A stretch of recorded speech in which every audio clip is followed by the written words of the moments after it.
El tema del día de hoy está muy relacionado justamente con la canción que acabamos de cantar. Jesucristo, como nuestro Señor y Salvador, ha sido inspiración, digamos, para artistas, pensadores, filósofos, incluso para aquellas personas que están en contra de la fe, también ha sido inspiración. Así que hoy justamente quiero contarles que ha sido inspiración para hacer alrededor de 250 películas en su nombre, contando su vida. Y también ha sido usado también para la ciencia, para desmentir justamente su creación, o incluso como un personaje histórico. También los artistas se han valido de Jesucristo para sus obras. Entonces, Leonardo da Vinci tiene esta linda obra que todos conocemos, donde también refleja un momento de la vida de nuestro Señor Jesucristo, y es justamente la cena.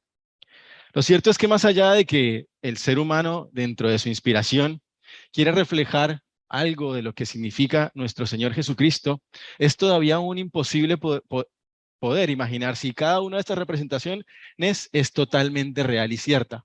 Lo que sí es cierto es que la palabra nos muestra y nos refleja quién es nuestro Señor Jesucristo. Y es así como en el pasaje que leyó nuestro hermano Jesús, se muestra un poco de la esencia de Él, de dónde viene y qué vino a ser. Filipenses 2, versículos 6 al 8 dice: aunque era Dios, no consideró que el ser igual a Dios fuera algo a lo cual aferrarse. En cambio, renunció a sus privilegios divinos, adoptó la humilde posición de un esclavo y nació como un ser humano. Cuando apareció en forma de hombre, se humilló a sí mismo en obediencia a Dios y murió en una cruz como morían los criminales. En estos 3 versículos se describe claramente la esencia de nuestro Señor y Salvador Jesucristo. Y qué bueno que sea tan claro, porque nos describe justamente de dónde viene, negando negando su divinidad para venir a la tierra y salvarnos, entregar su vida para darnos libertad. Y muchas veces escuchamos que Jesucristo es 100% Dios y 100% hombre. Y también muchas veces estudiamos la divinidad del Señor.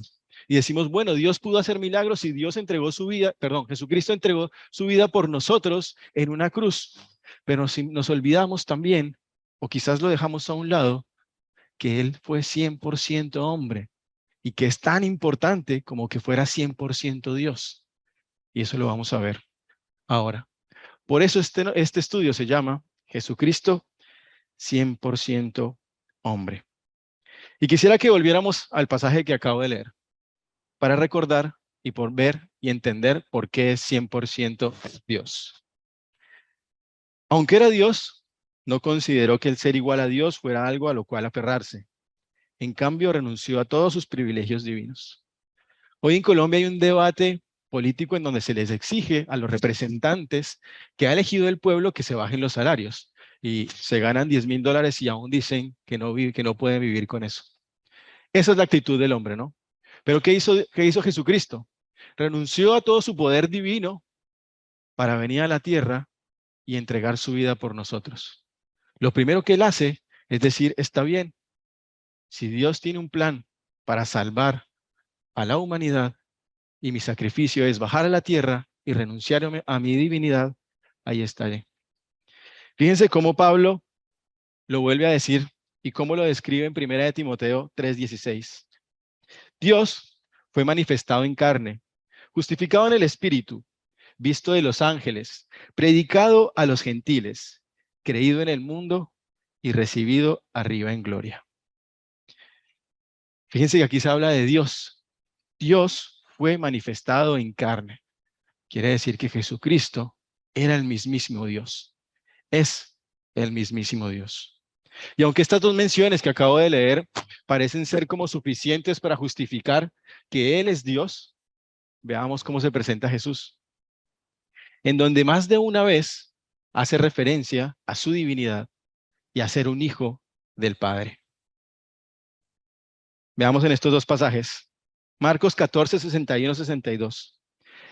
Justamente Jesucristo ha sido apresado esa noche justo antes de su sacrificio en la cruz y el sumo sacerdote le pregunta: ¿eres tú el Cristo, el Hijo del bendito? Y Jesús le dijo, yo soy. Y veréis al Hijo del Hombre sentado a la diestra del poder de Dios y viniendo en las nubes del cielo. Aquí él mismo lo aclara y dice, yo soy. Y está hablando con el sumo sacerdote. Recordemos que el sumo sacerdote es un maestro de la ley, que conoce la ley del Antiguo Testamento del principio a fin. Se la sabe prácticamente de memoria. Y por eso está Daniel puesto ahí, ese versículo de Daniel. Porque en ese sentido Jesús está apelando al conocimiento que tiene el sumo sacerdote para decirle, yo soy esa señal que tú estás esperando. Yo soy el Hijo de Dios. Y justamente entonces Daniel dice, en la visión que tiene, dice, mientras continúa mi visión, esa noche vi a alguien parecido a un hijo de hombre descender de las nubes del cielo. Se acercó al anciano y lo llevaron ante su presencia. Se le dio autoridad, honra y soberanía sobre todas las naciones del pueblo, para que lo obedecieran los de toda raza, nación y lengua. Su gobierno es eterno, no tendrá fin. Su reino jamás será destruido. Y fíjense que en esta referencia hay palabras claves, ¿no? Es el Hijo del Hombre, es como la primera relación que existe ahí, ¿no? Él ve a un hombre, ve al Hijo del Hombre, ve a Daniel, y Jesús lo trae a colación también cuando le responde al sumo sacerdote. Está haciendo clara referencia al Antiguo Testamento para decir, yo soy, con una clara justificación. Además, Jesús se identifica como claramente el Hijo del Hombre, ¿no? Y como una persona a la que le fue dada autoridad, honra y soberanía sobre todas las naciones del mundo para que lo obedecieran los de toda raza, nación y lengua. Y aquí empieza uno a decir, bueno, aquí hay cosas que son bastante pesadas, ¿no? No es cualquier argumento el que estamos leyendo acá. Dice, el Hijo del Hombre tiene un dominio que es eterno y que no pasará. Y que además es eterno y que limita y digamos, concibe a todas las personas y hombres de la tierra. Y uno inmediatamente se puede preguntar, ¿a qué clase de persona se le puede dar tal poder? ¿Qué clase de persona se le puede dar un reino donde todos los hombres serán siervos? ¿A qué clase de persona? ¿A ustedes? ¿A mí? Justamente aquel que es 100% Dios y 100% hombre. Y aquí es donde quiero que pasemos, a donde empieza a tener sentido este mensaje. Porque ese nombre que yo decidí ponerle. Y antes que nada, para entender por qué 100% hombre, recordemos la naturaleza humana. Para que nosotros pudiéramos nacer y estar aquí, debimos venir del vientre de una mujer, ¿no? Por concepción de un hombre y de una mujer. Así es. Así fue el plan de Dios y ha sido el plan por todos los años desde la creación. Jesús nace del vientre de una mujer virgen, llamada María, como ustedes saben. ¿Y ustedes recuerdan por qué debió nacer de una virgen? Hay dos razones por las que yo quiero hacer énfasis. La primera tiene explicaciones. La primera explicación tiene raíz en una profecía hecha por Isaías, que está aquí. Dice muy bien, el Señor mismo les dará la señal. Miren, la Virgen concebirá un niño, dará a luz un hijo y lo llamará Emmanuel, que significa Dios está con nosotros.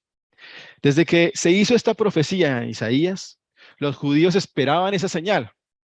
Jesucristo hizo mención a eso cuando o sea, básicamente lo que hace es guiarlos y a guiarnos a todos en ese orden de ideas. Entender que es una profecía que se hizo antes, que ya estaba dicho.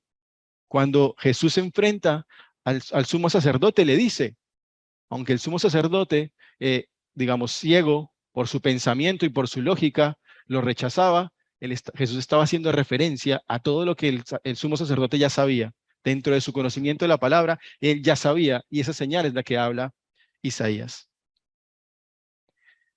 Y además no podemos omitir y decir esa parte que dice Emmanuel, que significa Dios está con nosotros. No es porque Emmanuel sonara más bonito o porque realmente cuadrara con el apellido, sino porque quería decir que Dios está con nosotros. Es una alusión directa a que Jesucristo es Dios.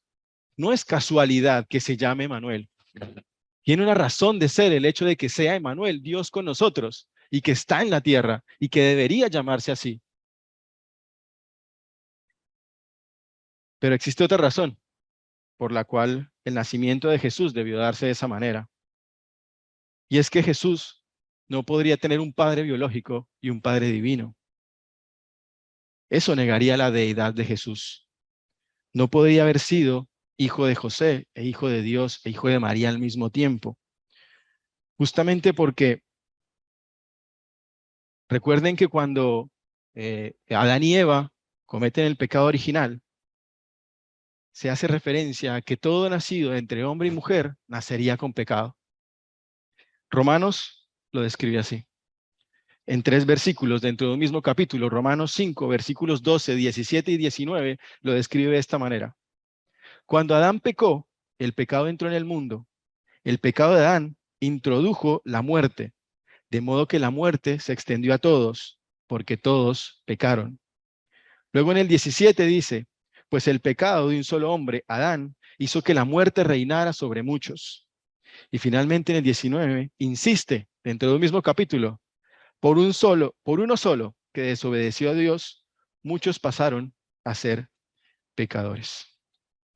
Nuestra naturaleza humana, como les decía en un principio, depende del nacimiento de la unión de un hombre y una mujer. Y es allí donde nos sale el pecado, ¿no?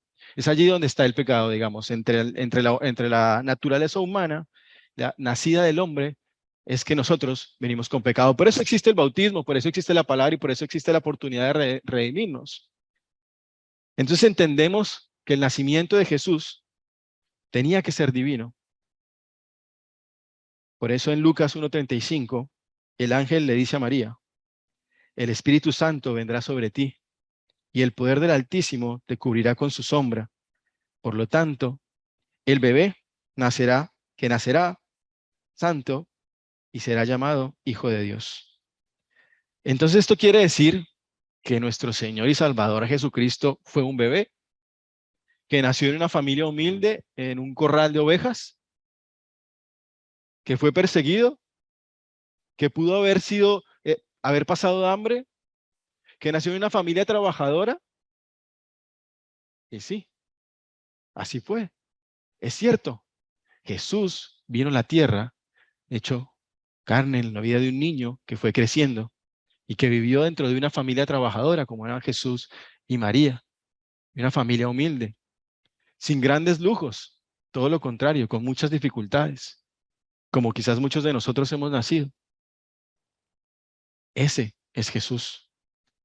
Eso quiere decir que Dios, hecho hombre, pudo haber sentido hambre, frío, tristeza, dolor. Sí, ¿no? Era 100% hombre y tuvo un crecimiento natural. Veamos cómo lo describe Lucas en el capítulo 2, versículo 40. Dice, el niño crecía y se fortalecía, se llenaba de sabiduría y la gracia de Dios era sobre él. Así que Jesucristo venía siendo un niño de carne y hueso, así 100% Dios, pero también 100% hombre, como todos nosotros. El proceso natural que Dios dispuso de la creación, de cómo nosotros y cada uno de nosotros debería crecer y vivir en la tierra. ¿Sintió tristeza? Sí. En Mateo 26, 36, 37 dice, entonces llegó Jesús con ellos a un lugar que se llamaba Getsemaní y dijo a sus discípulos, sentaos aquí, entre tanto que voy allí y oro. Y tomando a Pedro y a los 2 hijos de Zebedeo, comenzó a entristecerse y a angustiarse en gran manera. 100% Dios, pero también 100% hombre. Con emociones, sentimientos, pensamientos, capacidades de decisión como tenemos todos nosotros. 100% hombre. ¿Sintió hambre? Claro que sintió hambre. Entonces Jesús, lleno del Espíritu Santo, regresó al río Jordán y fue guiado por el Espíritu en el desierto, y donde fue tentado por el diablo durante 40 días. Jesús no comió nada en todo ese tiempo y comenzó a tener mucha hambre. Entonces el diablo le dijo, si eres el Hijo de Dios, dile a esta piedra que se transforme en pan. Y aquí quiero que hagamos una pequeñita pausa para vernos a nosotros mismos. Aquí vemos la vulnerabilidad de Jesucristo. aún 100%, siendo 100% Dios. Entendemos que tenía hambre, ¿no? ¿Cuántas veces nosotros, más allá de tener hambre, en cualquier necesidad humana de nuestro cuerpo, de nuestra carne, nos se hace débil frente a esa necesidad? ¿Cuántas veces nosotros mostramos nuestra vulnerabilidad y no somos vulnerables por ser de carne y hueso y seguimos y caemos en esa vulnerabilidad? Creo que todos lo hacemos en algún momento. Si lo pensamos en el hambre, yo no sé si puedo aguantar más de 24 horas sin comer. No creo, me va a poner molesto, me va a enojar. Y seguramente ustedes también, a algunos va a pasar. Físicamente, no sé, en cuanto a la salud, nos vamos a enfermar. Es imposible para nosotros como seres humanos poder hacerlo. Estamos viendo la vulnerabilidad de un hombre, Jesucristo. Recuerden, 100% Dios. ¿Se cansaba y tenía sueño? Sí. Él estaba en la popa durmiendo sobre un cabezal y lo despertaron y le dijeron, maestro, ¿no tienes cuidado que perezcamos? Estaba durmiendo, quiere decir que también descansaba porque estaba cansado, ¿no? Era así, descansaba, buscaba descanso. Ya vamos a ver cómo se hace evidente que también se cansaba. ¿Nació en la pobreza y creció en la pobreza? Sí. Lucas 9:58 dice, los zorros tienen cuevas donde vivir y los pájaros tienen nidos, pero el Hijo del Hombre no tiene ni siquiera un lugar donde recostar la cabeza. ¿Cuántos de nosotros duerme con almohadas escolásticas y estas cosas que guardan la forma y que se acomodan a nuestra forma de dormir? ¿Cuántos? Jesús no tenía dónde posar su cabeza. Eso quiere decir que era pobre, ¿no? Gracias a Dios nosotros tenemos otras provisiones hoy en día. Y finalmente, bueno, también sentía cansancio, como les decía, ¿no? Allí estaba el pozo de Jacob y Jesús, cansado por la larga caminata, se sentó junto al pozo cerca del mediodía.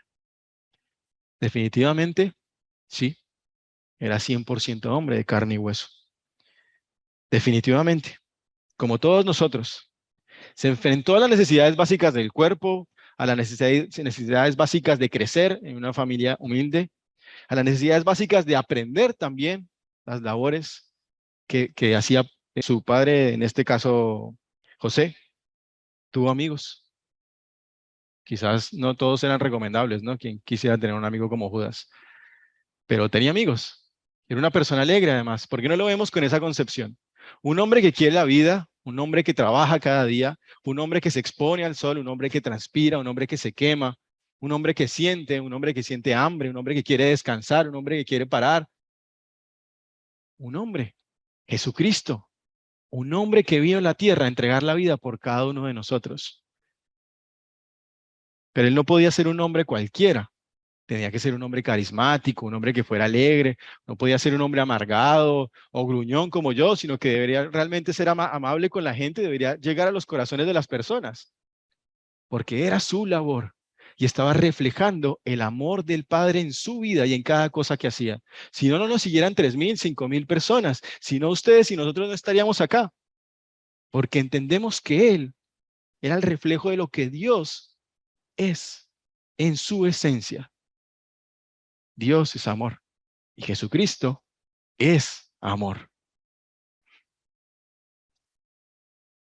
Finalmente, Jesucristo hizo todo para cumplir la voluntad de su Padre.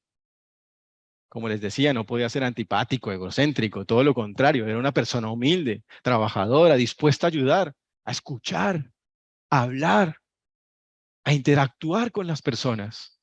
Él estaba ahí para cumplir la voluntad de Dios. Y en esto es donde quiero que hagamos énfasis. Y les voy a pedir para todos aquellos que de pronto se desconectaron o que se están quedando dormidos, que me den 5 minutos de su atención para contarles esta última parte. 5 minutos. Les aseguro que va a ser rápido y sin dolor, como dice el odontólogo. ¿Recuerdan ustedes en Génesis 1:26, cuando el mismo Dios dice, hagamos al hombre a nuestra imagen, conforme a nuestra semejanza? Y primero, como vemos, está hablando en plural. Seguramente está incluido Jesús y está incluido el Espíritu Santo. Pero lo que quiero que hagamos énfasis es en lo siguiente. Hagamos al hombre a nuestra imagen, conforme a nuestra semejanza. Y ustedes se preguntarán, y yo me pregunto, ¿pero cómo? ¿Entonces Dios quiere que yo sea como Él? Y sí, quiere que seamos como Él. No que tengamos el poder y que busquemos el poder que tiene Dios, sino que podamos ser reflejos de su amor, que podamos mostrar lo que Él es en su esencia. ¿Cuánto camino nos falta por recorrer para eso? Y hay que ser claros también al momento de interpretar este pasaje, estas palabras. Ser imagen o semejanza de Dios significa en términos simples que fuimos hechos para ser como Él, para parecernos a Dios. No que tengamos el poder, ni que tengamos que hacer milagros, ni venir a traer a millones de personas con nuestra gran luz, digamos, sino que podamos reflejar el amor de Él, poder ser mejores hombres, mejores mujeres. Justamente para nosotros, como cristianos, el mejor reflejo de Dios, ¿quién sería? Jesucristo. Por eso estamos aquí, por eso somos cristianos, porque seguimos a Jesucristo. El mejor reflejo de Dios para nosotros es Jesucristo, porque Jesucristo está hecho imagen y semejanza de Dios. Es el mismísimo Dios. Jesucristo es el hombre perfecto que Dios busca que ustedes y que yo seamos. El plan que tenía Dios desde la creación era tenernos a nosotros como sus hijos, como hombres y mujeres perfectos, como Jesucristo. Que fuéramos como Él. Que estemos en construcción continua, porque no lo vamos a hacer de un día al otro día, de un día a la mañana. Todo lo contrario, vamos a ir construyéndonos. Tenemos caídas, tenemos tropiezos, tenemos dificultades, sí. Tenemos un mal carácter, sí. Podemos cambiar, sí. Es justamente lo que Dios quiere de nosotros, que vayamos creciendo poco a poco y llegando a la perfección que nos enseña nuestro Señor Jesucristo. Vean cómo dice Mateo 48. Pero tú debes ser perfecto, así como tu Padre en el cielo es perfecto. Jesucristo, como les decía, es la verdadera imagen de Dios. Es justamente esa imagen que nosotros queremos imitar. Es justamente ese hombre perfecto que Dios espera que nos vayamos construyendo nosotros. Es esa perfección a la que debemos llegar. Es a donde debemos apuntar cada día de nuestras vidas. Es el camino que Dios quiere para nosotros. En pocas palabras, lo que hizo Jesús fue vivir para la voluntad del Padre.